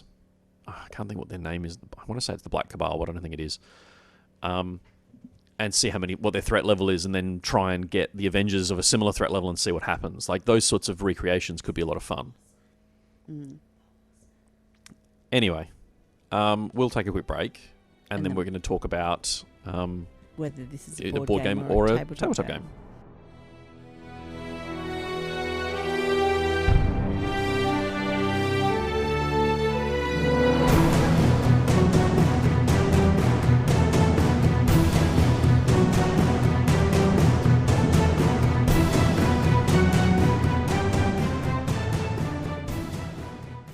Black Order. That's what it is. Oh, he says it like he's just magically remembered it, not like I've just Googled it for him. I knew it was black something. I didn't even know you were recording. You quickly got that in so that you could say it before. The magic of being the editor. They're going, please stop saying Black Cabal. It's not the Black Cabal. Oh, dear. For those of you playing along at home, it's Corvus Glaive, Proxima Midnight, Ebony Maw, and they renamed him in the movies. His name in this game is Black Dwarf, which is the giant big monster with the axe. Obsidian something or other is the movie. Mm-hmm. They're Thanos' 4 heroes that basically face off against the Avengers, and you get the big the Wakanda fight. They're there, and when the time thing happens, they're there. So yeah, they're very cool models. Anyway, Right. this game provoked a conversation around how easy it was to pick up and board game versus tabletop game. And as I alluded to in the intro and in the first topic, I definitely feel like this is this weird hybrid of the two. It doesn't feel like a full tabletop game to me. It feels... No, and I never said I thought that it was a full tabletop game. It's just you kept calling it a board game, and to me, this isn't a board game. Firstly, it doesn't come with a board. No, it doesn't come And with a for board. me, that's the most defining feature of a board game. Is there a board in the box? So no, Kill it's Team's not a board game. Yeah. Even though... Yeah. Yeah, see? I know. It's closer to a board game, and it's tricky, isn't it? So... I think board games have evolved so much as Oh, well absolutely. that it does make it really tricky. I mean, you could certainly... I mean, they do produce a mat for this game, a 3x3 mat. I haven't seen it in an Australian stocklist, but I do know I've seen it on the web store, on their web store for about $40 US, which means we'll probably get it at about 80. And there are a couple of other companies that have already produced third-party versions of the mat. Of like the official one that they sell is a very comic book style mat. Yeah. Whereas the other ones that I've seen are more gritty and more realistic. So there are some options out there for mats. And there'd be no reason why they couldn't do a fold-out 3x3 board and supply it with the game. I don't know what that would do to the costs, but you could definitely do it. I mean, some of the big box games that you buy now have quite significant size boards. Well, yeah. I mean, if you look at it, what size board do you reckon Ticket to Ride is? It's not 3 feet by 3 feet, but you'd probably need 2 and a bit of them to make up a 3x3. I do think that a 2-panel board would work. Like you could do an 18-inch by 3 foot fold out, like a trifold, and then have 2 of them in the box, and you could have a board. Okay, I just went to Reddit, and they say that board games and tabletop games are thrown around almost interchangeably now. Basically, a board game uses a specific board as a game space, whereas a tabletop game uses a generic flat space, usually a table, as the game space. So card games and RPGs would not be board games, and they would be tabletop games. But then, like I say, that means things like Kill Team, in theory, is a board game. But you don't need... But is it a board game? But you because don't need that need board. that specific board in order to play it. Yeah. It's just... I think there's a lot of elements for some of it. So Kill Team is very much a tabletop game for me because it is just 40k. Yeah. Albeit on a smaller scale, it's basically just 40k. And Warcry is, despite having a different set of mechanics, is basically the Age of Sigmar equivalent. There are elements from this and from X-Wing in the form of the measuring sticks and not using traditional dice and having individual cards for different... See, the measuring sticks just made it feel like more of an interest. See, earlier you talked about it being a tabletop war game. It doesn't feel like a tabletop war game to me, but it feels like a tabletop game. It's a skirmish game, definitely. And for me, the measuring sticks didn't feel like that made it a board game. It just felt like a simpler, rather than having to measure and use a tape measure. And way back when, there were those orange measuring sticks. Oh, the wacky sticks, yeah. Yeah, wacky bats or whatever. Which weren't actually 18 inches long. Well, They there were you go. 17 and a half. Apparently these aren't 4 inches, 2 inches and whatever they are. So it feels similar to that in that, well, rather than having to get you to measure out 4 inches or 6 inches or whatever, we're just going to give you this and it's a standard measurement. You can move anywhere within this. I do like the definitive nature of the measurers, like the fact that there is no ambiguity. They've got curved ends. I really liked the curve ends, and I liked the fact that they had the bendy bit in the middle. Yeah, because the movement ones come in 2 pieces that click together, and then they do have a bend. Now, Like a bendy bus. there's also reasons for that in the rules for pushes and pulls, because it gives you angles that you're allowed to move people at, and it creates a 90-degree corner that actually slots onto the bases to give you those angles, which is great.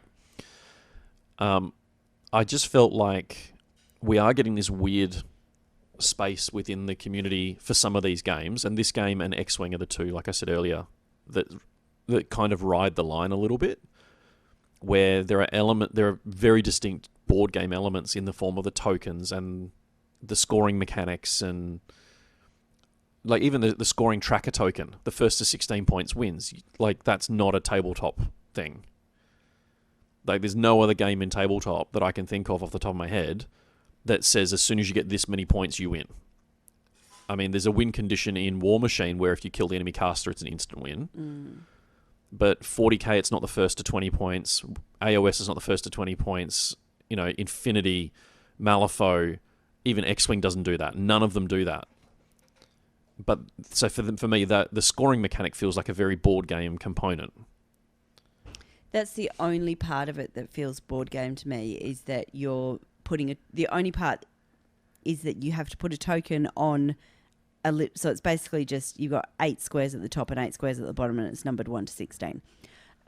That's the only part that feels in any way board gamey, that you move your token up as you get extra points at the end of each turn. I don't know. There's a whole like maybe it's to do with the. And it's probably experience-wise. Yeah, like, I mean, I'm thinking about games like Shogun. I think that's called Samurai Sword these days, or Axis and Allies. There's a lot of tokeny elements that go with dice and little miniatures and stuff that I'm relating all this back to when I was a teenager.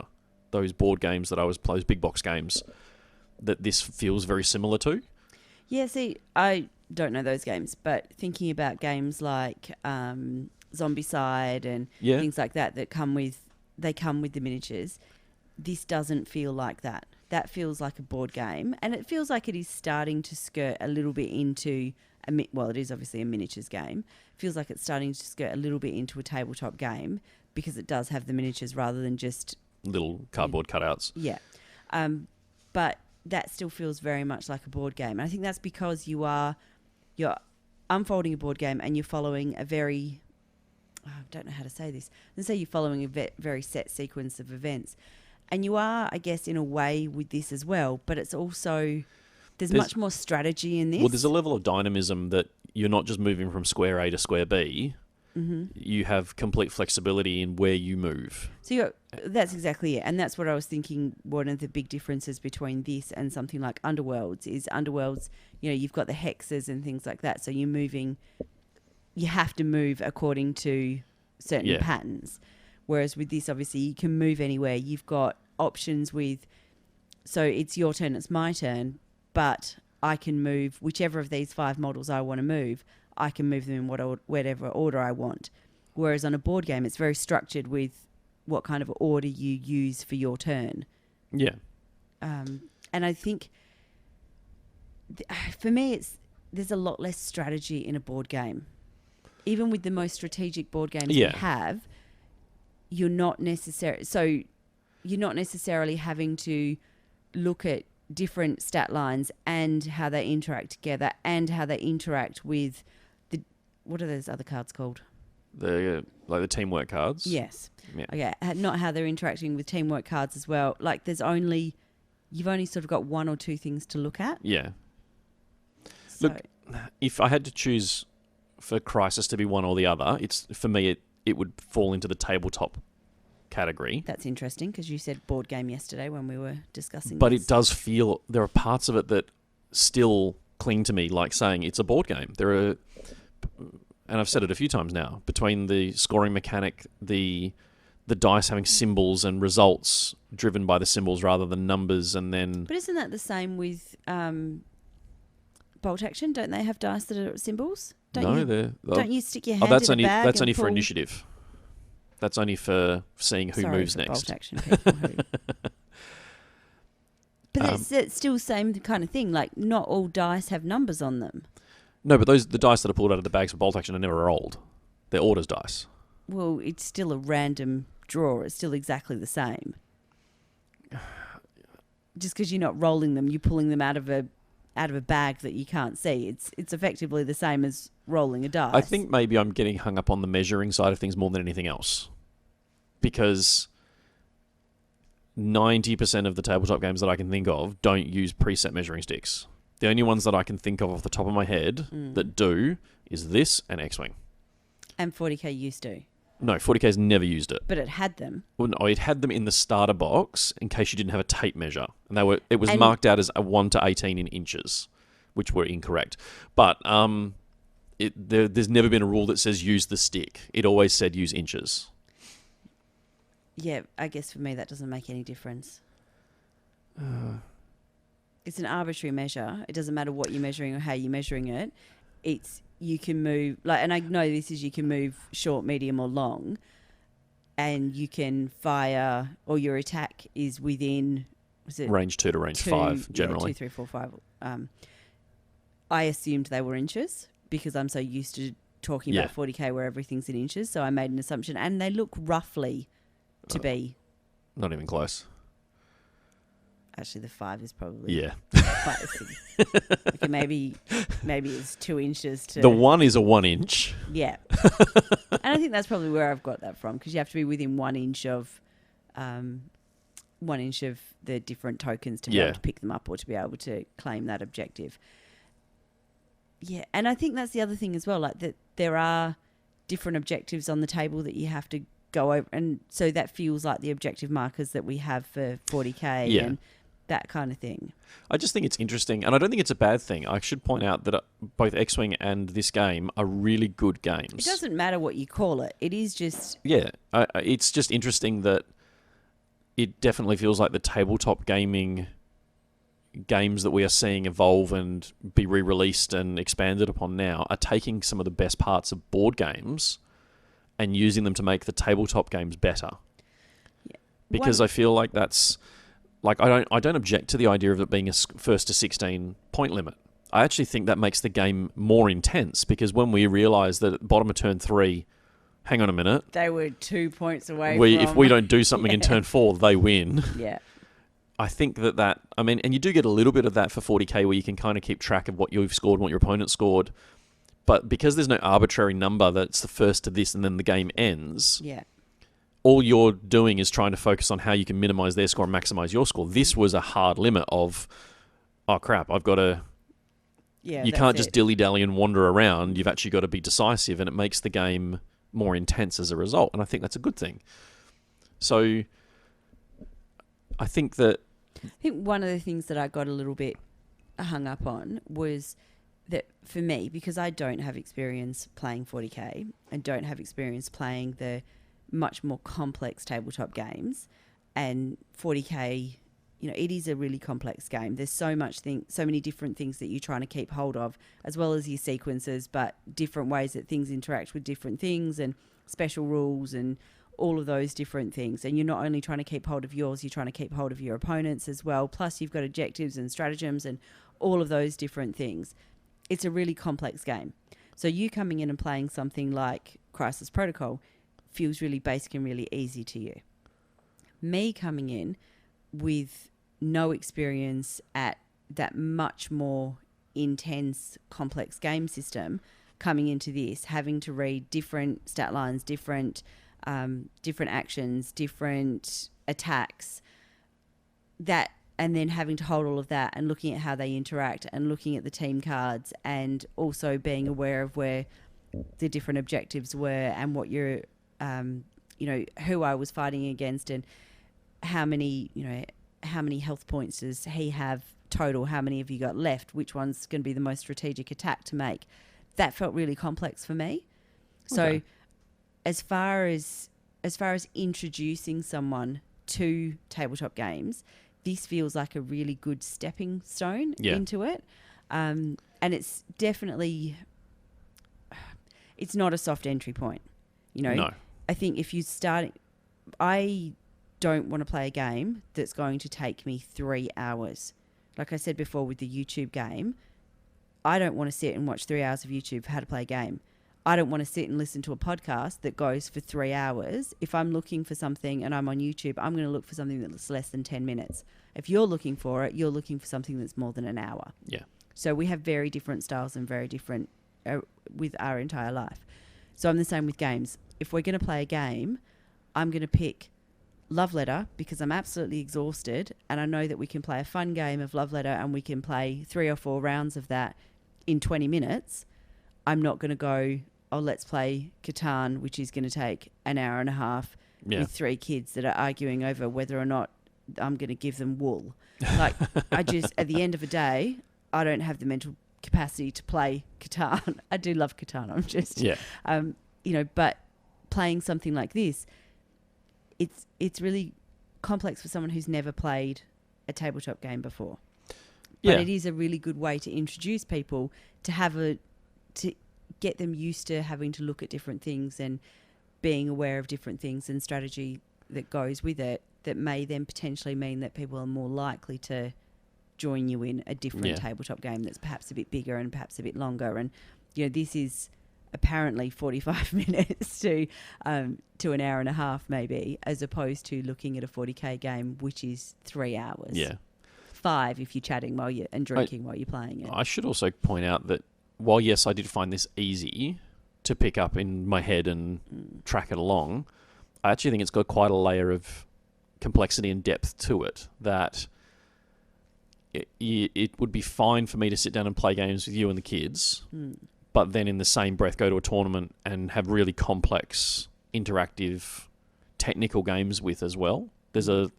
And again, I'm going to relate that to X-Wing, because X-Wing is something I've played with Lachlan when he was younger. He was much younger then. I think you played with him when he was only 5. 7 or 8, I think, was his age at the time. I think you started when he was 5, but yeah. So that game, it's because it's got defined edges, you're not having to measure things. It's easier for you're putting the template against the miniature, and then you're moving the miniature to the other end of the template. There's no ambiguity. There's no, is that 6 inches or 5 inches or 12 inches or 8 inches or any of those sorts of things. It's an easier one in that regard to sit down and just play with the kids. There's no, there's defined edges to ranges and defined edges to how far you move, insofar as they're not trying to figure out whether it's centimetres or inches on the tape measure. Can I just come back to another reason that I think this feels more like a tabletop game than a board game? Shoot. I think that with a tabletop game, with a board game, you've almost got direction from the very start of the game. And I know that we're going into this with a whole heap of experience to be able to be making this. But the times that we've played this game, the first turn, I've kind of gone, I actually don't know what to do straight away. Yeah. I don't know whether to, do we try moving forward and getting closer to the opponent, or do I hide behind a dumpster, or, what do I do to get started? I needed the opponent to do something for me to feel like I could then respond. Whereas when you're playing a board game... You're finding your feet as a tabletop gamer. I like it. Well, I'm just saying that with a board game, I know that I'm trying to build the longest train. I need to stick a train down on the table. You know what I mean? Yeah.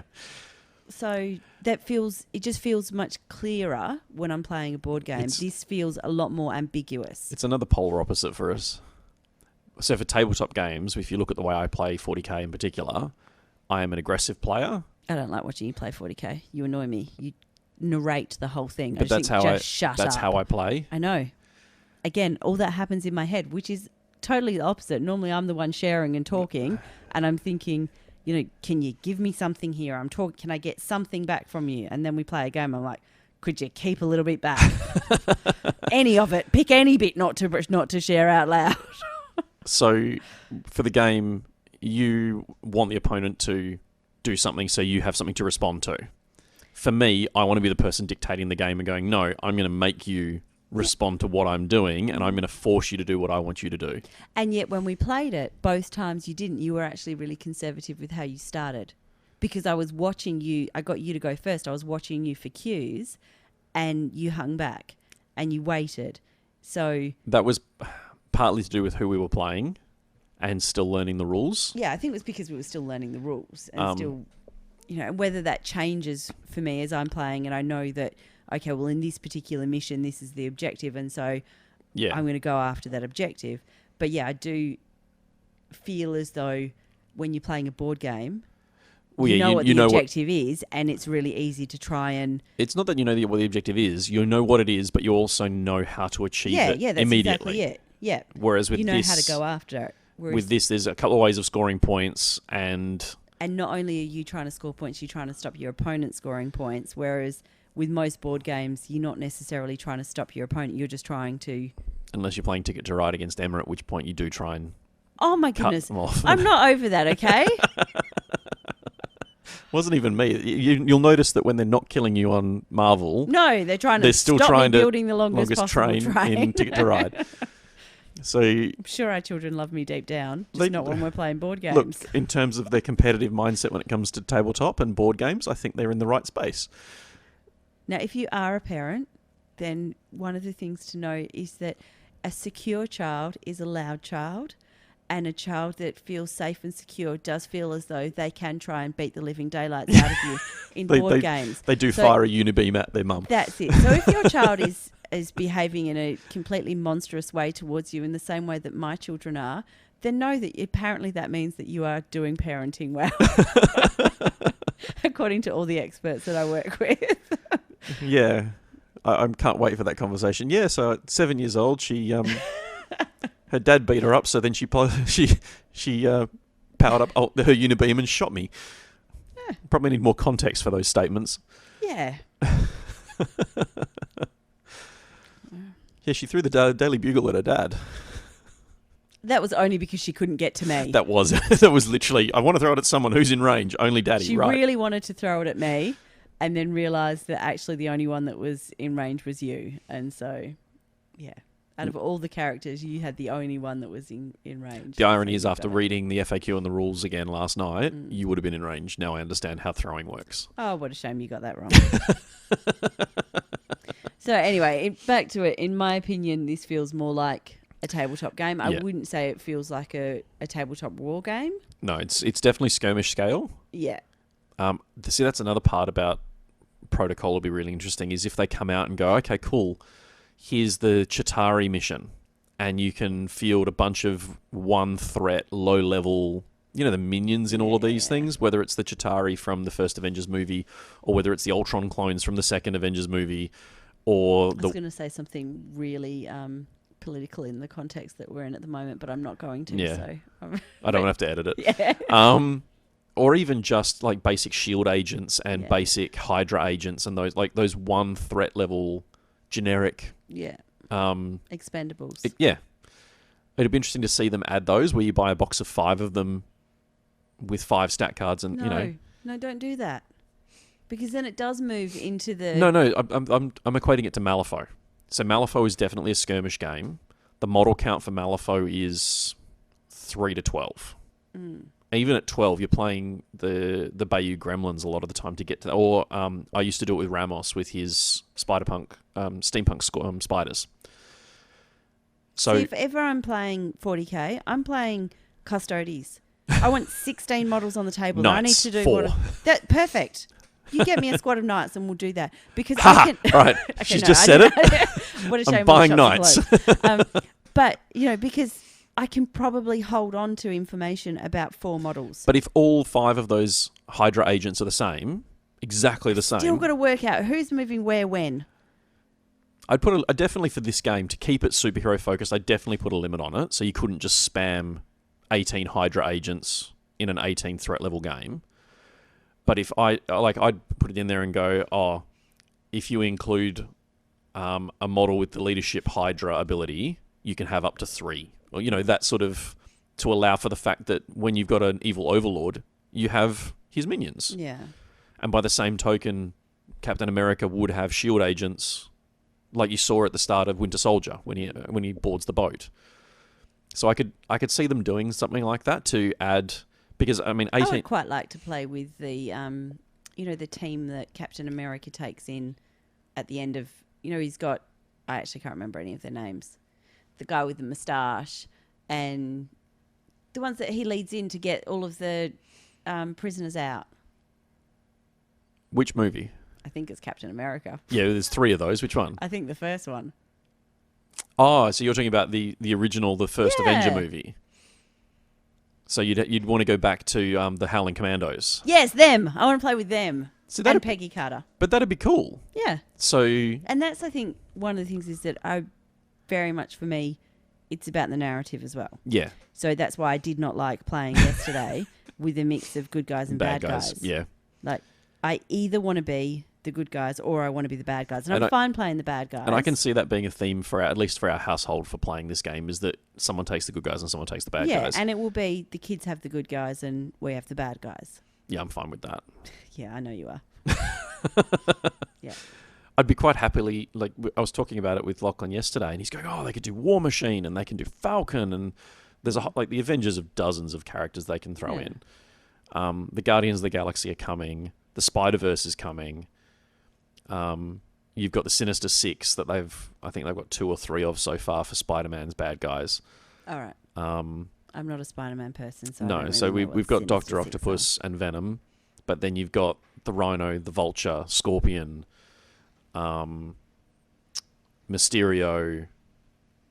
There's a whole host of Spider-Man villains we can put in there. And then if they expand into the X-Men universe, between Magneto, Wolverine, Sabretooth, and then you can move into all of the different heroes and villains there. There's a huge plethora of characters they can throw in. Carnage from Spider-Man as well. All the symbiotes, Riot. But there's a massive amount of Marvel characters And available. all of those, the ones I've just rhymed off, are the ones I can think of immediately. Yeah. And there'll be something there for you. Like if you only want to... Deadpool Marvel? He is. That would be kind of... That model, if and when they produce it, will sell apocalyptically fast. That one and Wolverine are my 2 bets. Well, yeah, I was just thinking it would be kind of cool to have a Wolverine and a Deadpool on the same team. And things, if they do the Hulkbuster, I'd love them to do the Hulkbuster as well. There's a whole bunch of, like, you'll have your favourite. And I think that's kind of the good part about this game. You're talking about the different characters. One of the things that I was thinking, I'd quite like to play, have the Pepper Potts version of Iron Man. Oh, yeah, she did have a name in the movie. Yes, well, I'm going with the Pepper Potts version of Iron Man. The silver and blue yeah. fancy suit. Yeah. From Endgame. Yeah. And that's the thing, like, there's no reason why, with a little bit of tweaking, you couldn't turn this into... Team of Iron Man. Like an Endgame style format where you go, cool, we're going to play on Endgame would be massive. Well, it should be massive. Yeah, but I think if you stuck to exactly the game as it is now and just went, you know what, we're going to do a beat 'em up, trying to kill Thanos is the objective, and then you balance the points like you normally would and just play it on a wider front, you'd still only want to go 3 feet across because nothing moves that fast. But you could play it on like a 5x3 space and go, cool, we're going to go 45 threat level. And that way you do get all of the Avengers and all of the cool characters from that end sequence. And then you can put Thanos and all of the bad guys together and do that ultimate finale type thing that you get in comic books. So, yeah, it's definitely one that I'm excited to see where they take it. And we've got so many releases already previewed and coming out. And I think if we hadn't had this global situation that we have, we would have had a lot of these out already. Interestingly, though, if we didn't have the global situation that we're in at the moment, we probably wouldn't have bought it. No, that's true. Because we'd be too busy. And we'd be doing other stuff, and this would have fallen by the wayside. Yeah. Yeah. So, tabletop game, yes. Elements of board game, yes. And we do have to say thank you to Tim for posting his picture of his game on Facebook, which made me say to Michael, oh, I want this. And within 30 seconds, he'd got that sorted. I did. I went, I can get it from this place. Oh, I can get it from this place. Oh, I can get one here in Perth. Yeah. So... Look, I've got it on record now. You want me to buy Knights? No, I don't think I said that. You definitely said that, which goes back to my cheat sheet for playing Knights on the tabletop. Still haven't seen it. I need more Knights, and you've just given me the okay to buy more Knights. I've got 3, which is about 1,200 points, so I need to get 2 more. No, I think 1,200 points is 2,000 a really good, no, 2,000 place to start. No, 2,000 points. I think 1,200 is a good place to start. No one plays 1,200. We would be. Dork? No, 2,000. I need at least... I could probably get away with 1. If we do rewind, and let's just say that we did rewind... You said you wanted to play Custodes. And That's right. I can buy more Custodes. That's true. You should play Knights. So I said, fine, get me Knights. Well, okay? Then I've got no Knights for you, so I now have to buy more. Those 3 Knights are mine. Excellent. I'll give you the codex, and you can figure out which Knights you want. and then you can get your son to build and paint them for you. Awesome. I'm loving this. Just keep digging that hole, Well, sweetheart. I'll tell you what, let me see the cheat sheet first and then we'll talk about it. I need to know what's in the army to write the cheat sheet. We'll write the cheat sheet for the 3 that you've got. It doesn't work that way. I think it does. Oh god. All right, we're gonna wrap this episode up in just a second.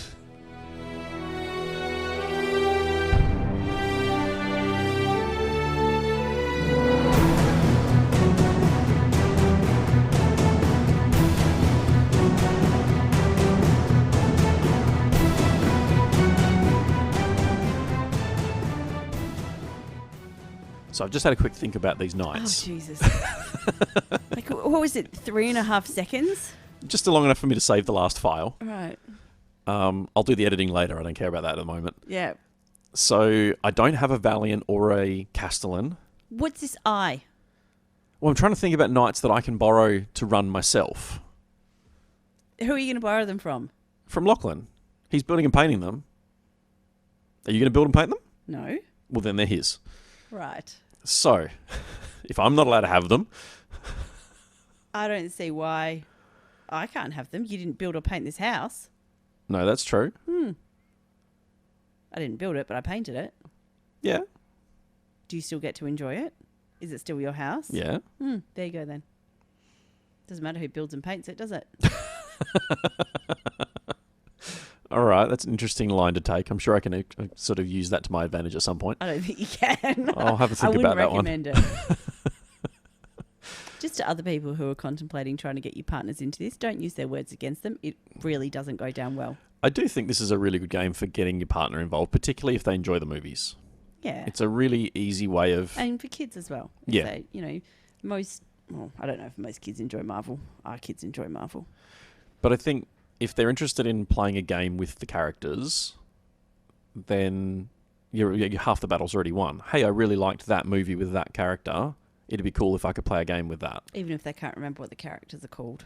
I've forgotten You already. remember a few of them. I've just forgotten already what Captain Marvel's little gang of merry men was called. You mean Captain America's gang of... Isn't that what I just said? No, you said Captain Marvel. Did I? And the Howling Commandos. Yeah. Jeez. Jesus Christ. That was pretty bad. Oh, it's been a long day. So I do have high hopes for the continued expansion of this game. We are going to try out Hulk because we have a Lego Hulk that we'll put on the right size base. And like I say, I found the stat card online, so we'll put it out and give it a whirl. He looks considerably silly on the table. We actually don't have enough dice to use him, technically. We just have to re-roll. Yeah, we will. Because for his Hulk smash attack starts with 8 dice. You only get 10 in the starter set. But for every 3 wounds Hulk takes, he gets another dice for free. And Hulk has 20 wounds. Wow. Which means that when he's on 2 wounds or less, he gets 6 extra dice.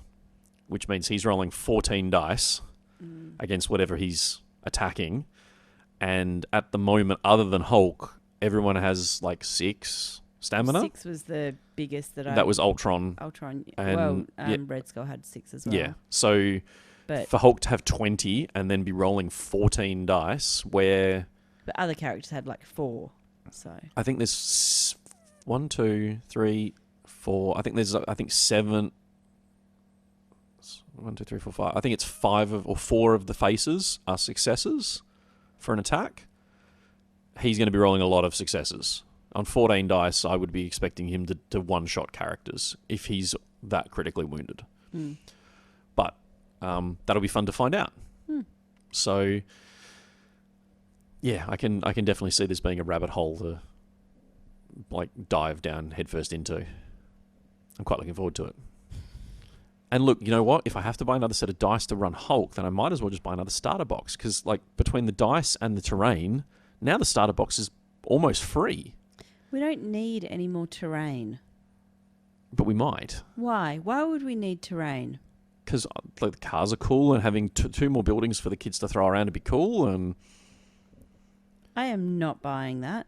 I really don't think that we need any more terrain. how about once it's all painted? I just don't know why. Like, I'm not against the idea of buying things if we need it. I just don't see any point in buying this game again. I don't see what we would get from having any more terrain. I suppose it's just more for the... Like, I'm picturing tables where there's multiple buildings and... You know, we've got an entire dungeon full of 35 boxes of terrain that do a 6x4 board, right? Now, it's pretty similar scale, given that you've just said the Harlequins are the same size as some of these models. Harlequins are jumping. Whatever. So is Captain Marvel. So... I don't think that's who you measured the Harlequin against. So I'm not sure why we would need to buy any more terrain. Because it matches. We've got houses and dumpsters and we've got, piles of oozing... I've just said to our son, because he's got a voucher for OTP terrain from last year's Brushmaster Awards. They do terrain and alternate models. So he's going to look at the OTP site and see what he can find, because he wasn't kind of sure what he wanted from them for that voucher. So I said to him, go and check out the Marvel stuff. Let's see what we can find. Yeah. So we could end up with something quite neat and unique in that regard. Yeah, even if we were to run an 8-person event, if 8 of the people who are coming have got the starter box, or 4 of the people who are coming, 3 of the people who are coming have got the starter box, and we've got a starter box, I just don't know that you need the terrain. Yeah, that's fair call. It'd be, I think, if we ran the first event and we set the expectation that everyone brought in the same way that set of Blood terrain Bowl does, in that you have to take your own board, and some people have got amazing pictures that have got all the custom stuff. And there are some amazing Blood Bowl boards out there that have been custom made. And then you've got people who have got the cardboard fold out. Yeah. Both are fine. And I think that if you set the expectation that, part of it is that you need to have own... this many cars, this many dumpsters, this many of X, Y, and Z, because the game does recommend, for organised play, it does actually recommend a certain format. Mm-hmm. There's no reason. And of course, the organised play recommendation is basically the starter box with a couple of extra pieces. Yeah. There's no reason why we couldn't make something like that happen. And like you say, if everyone's knows that they're meant to bring their own terrain, that could definitely work. I just, like I said, I'm rather than spending another $150, $160 on buying more terrain for this, like buying the starter box again, that doesn't make any sense to me. I'd rather go, okay, well, that $160, instead of buying the starter box again, use that for new characters or for another game that we can have to play with the kids. So that, for me, that would make more sense. Fair enough. But if you can convince me that there's a great reason why we need the exact same thing again, then we can discuss it. Because you can make your kids happy by letting them paint these ones and not upset me because I would have my own to paint. Yes, but we did already say that we could go to OTP and get the kids to choose their own favourite ones and just get those from there. I was actually thinking about that because OTP do the custom prints from, is it Hero? I can't think what it's called now. Heroverse, Hero something. Oh. Basically, you can build your own D&D characters and then download the file and then give that to OTP and they'll print them for you. Yeah. There's no reason why we couldn't let them do something similar using that. I can't think what it Hero something or other. And then that way the kids could have their own custom versions of those characters. Or they can just use Lego. On the right size base, yeah, it works. All right. We're going to wrap it up here then. Awesome. Have we got anything coming up that we need to talk about? At this state, no. We don't really know what anything means at the moment in our world of events. We still have a booking in July. Mm-hmm. I'm going to tentatively get a pack organised and tickets set for that. Well, actually, there's a cabinet meeting happening on Friday, which is supposed to give some sort of outline around what might be reopening and when. So maybe ultimately, I'll also by next Wednesday's live, we may have a bit more information. Yeah, and I'll get in touch with the local councils where we hire stuff from as well and see what. They don't know anything yet. Yeah, well, after this Friday, they'll hopefully will.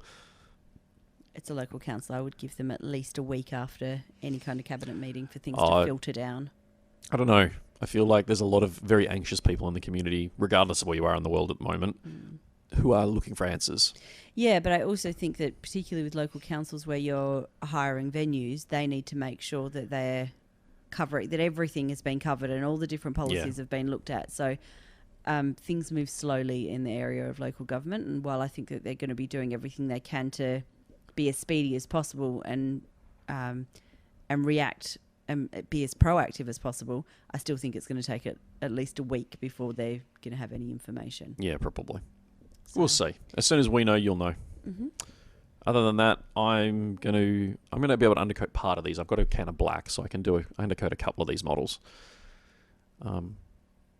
Black, like I can do Red Skull because he wears a black trench coat. Ultron because he's going to end up silver anyway. Mm-hmm. It's mainly the heroes I can't paint because they're all bright. Yeah, need white for them. Yeah. Otherwise, I think we're done. Yeah. So if you happen to have a version of Marvel Crisis Protocol, let us know what your thoughts are on it, and whatever you're playing at the moment or whatever your hobby looks like. Happy gaming, everyone.